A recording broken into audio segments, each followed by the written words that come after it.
Hey Ken, I got a problem. I have these diverter valves. I have several of these, and, right. and it's hard for me to keep everything going. These valves seem to have frozen up. Yes, yeah, not an uncommon problem with electrically operated diverter or solenoid valves. So what I've done so far is I've actually tested the electrical connection. I have the full 12 volts right there. Right, when you push the switch. Yeah, but I don't actually hear it. I don't actually hear it clicking in there. Right. And when you push the button, nothing happens. Right. Right. So what happens is these spools in here, we call these spool, they stick, they get stuck, and they get stuck from moisture in the air and the hydraulic fluid. We as hobbyists have a tendency to start our tractor up, move it 10 feet, shut it off. The problem with that is the fluid never heats up, boils the moisture out of the fluid. Yeah, and I might not use this for several weeks at a time. Right, right. So we'll talk about how to fix it, but a preventative measure, if you have a diverter or a third SCV that's electrically operated, is to operate that valve every time you use the tractor. It doesn't have to have anything connected to it, just make it move every time you use the tractor. Click the button. Click the button. Okay. Yep, doesn't hurt a thing. Keeps everything moving, it keeps everything freed up, and then when you need it, it'll work for you. Okay. So, but you're saying this can be fixed? yeah, in most cases, it can be fixed. Not all cases, in extreme cases, it can't be fixed. Okay. But what I've seen, in general, they can be fixed. And basically the way we're gonna do that is we're gonna unhook the power. We're gonna take in this case, a 7/8 inch wrench, and we're gonna take this nut off. And this is, what is this called? Do you know? This is just a coil. This is just a coil of wires. It's an electromagnet. Remember science class from middle school when we took a nail and we wrapped copper wire around it, we hooked it to a battery, and we lifted up iron filings. Okay. Right? Yeah. That's all this is. Just bigger, stronger, and industrial. Okay? So when you apply power to that, that makes something happen in Right, here. exactly. So this is a 12-volt coil. You can get 24-volt coils, 120-volt coils, depending on the application. So this is 12 volts because their tractor electrical system's 12 volts. So this is the business set, the spool. This is where the work happens here. So we're going to take, in this case, a 1-inch wrench, and we're going to turn that spool out. And you're going to get some fluid out of here. This one's already been removed off the tractor, so it may not be too bad. If it's on the tractor, you're going to get some fluid out of it. No big deal. The tractor's off. You're not going to get hurt. Nothing's going to happen. So I see O-rings on there. Yes. So you have an orange backup ring. You have a black O-ring. So the backup ring just keeps the O-ring in place and keeps outward pressure on the O-ring. So it does the sealing. And it's basically sealing between two different channels or ports in the valve. That's our diverter. Either the fluid's going out this one or it's going out this one. Two different channels. And so this coil is moving this thing back and forth. Yes. So what happens is there's a plunger in there.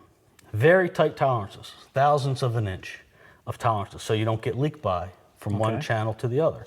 So if that gets the slightest bit of corrosion on it, it won't move. And it sounds crazy that the slightest bit of corrosion on this little tiny valve, that 3,000 or 2,000 pounds of pressure can't move it. Yeah. But it happens. So a quick way to fix this, hopefully, is we take a Sharpie. In this case, it fits perfectly.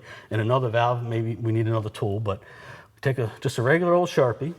Doesn't matter the color. Yeah, I'm wondering. You know, that's kind of an interesting color you chose there. Right. We're going to take the Sharpie, and we're going to take the end of the Sharpie and stick it in there like that. Okay. And we're going to push it in and out. Okay, so it's sort of spring-loaded. It comes back. It's definitely spring-loaded. It's spring-loaded so that when the valve is not powered, the fluid flows through one way. Okay.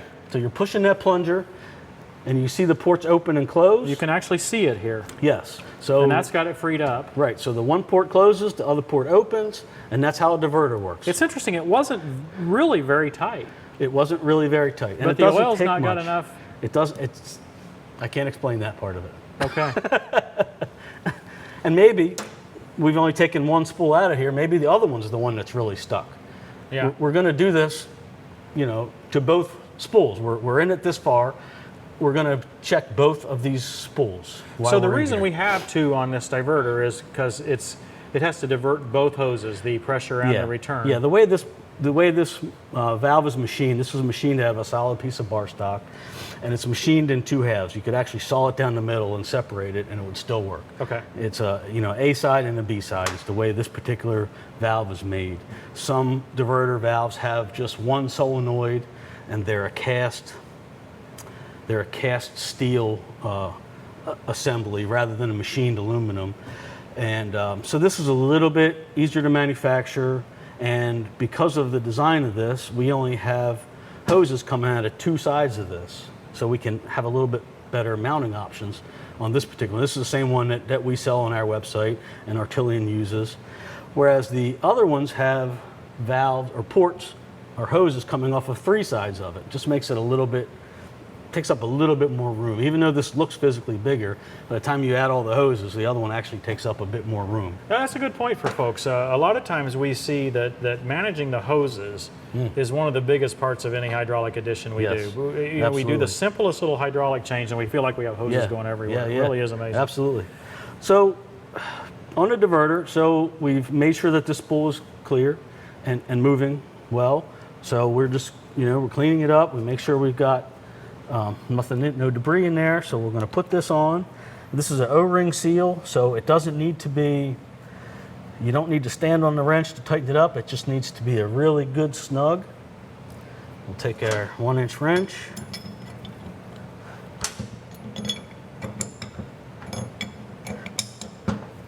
We'll give it a good snug. We can snug it a little bit better once on the tractor. And here's a question I've received on the valve that we sell. So sometimes in shipping, this will get bumped to the side or bumped over there.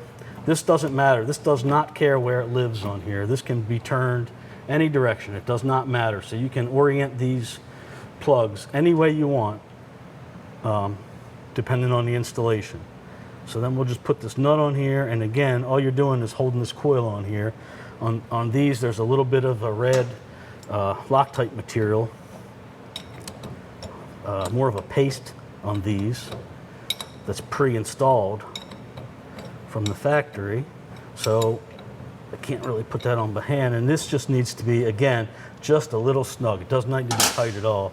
And this can actually still move just a little bit. And then we'll plug it back in, and we'll check the other spool. Since we have two, we will make sure the other spool's moving, take our Sharpie, moving in and out, make sure it's clean and clear. I've seen cases of debris stuck in those little ports that'll keep, say your bucket, it diverts and the valve's moving and a piece of debris won't let that valve close, so then the bucket gets limp because the fluid's just passing through the valve. Little sense. pieces of plastic. People use Teflon tape in hydraulics, which is the bad news. Little pieces of Teflon tape can get stuck in there and close up those little ports or get stuck in those ports. So we just want to make sure that it's all clean and clear in there. I've seen debris from cutting the hoses in there, like a black crusty debris. If people use a abrasive cutting saw, it heats the hose up, actually melts through the rubber, and then those bits of rubber can get in the valve. They go through these valve bodies before they ever get back to you. Oh, we have a filter. Who cares if the hoses are dirty, right? But it's got to go through all these valves before it gets to that filter and your pump. Makes perfect sense. Hey, this is a different type of spool, a different type of valve than what we're dealing with there. Yes. This is the style that's on my Summit hydraulic kit that I put on the rear of the tractor. Yes. It's still electric control. Is it going to face the same kind of problems? Will it get sticky? It will. It can very well get stuck from moisture in the fluid. This is the same style that John Deere uses on their tractors and other companies use on their third function kits. And yes, the Summit valve can absolutely get the same symptoms. So this is the same theory, except you have a common spool in here and you have two coils. So you have an electrical connection here and electrical connection here. So to take this, do you have to even take it off? no, I'm just going to show Okay. I'm going to show how it's put together. You got an O-ring. Again, this is just a coil, an electromagnet. That's all this is. So you put 12 volts across the terminals, it becomes a magnet, and it We pulls actually that showed coil in our here. installation video how we could turn these around the other direction. Yes. And It doesn't care. That's correct. So in this case, you could take this spool out of the block. There's wrench flats on here. You could take this apart. This is a functioning valve, so I'm not going to take this one apart. But there's a spool that moves in here. But on this type of valve, and most of the other ones I've seen, there's either a cap you can remove to get to, or this one, as you pointed out, Tim, that when it's assembled, I'll show you on this end, when it's assembled, you can get to the center of that. So you can take, preferably a brass punch, we don't happen to have one here, and push that that spool to get it to move. Now I pushed this one in and it won't come back out because there's no pressure on this. If we were on the tractor, we could get it moving. We would probably feel that it had a lot of resistance and then popped when it moved because we've overcome that corrosion and resistance. And hopefully that would get it working again. And then we could apply a little pressure with the tractor. Yeah, if it didn't work right back in the second time, we could push it in again and maybe work it 2 or 3 times. And in a worst case, we could take this out and disassemble that spool valve, and we could polish it with a very, very fine steel wool. We can't sandpaper it because the tolerances are, again... That might be over my head. It might be over your head, but I could talk you through it on the phone one night if we had to.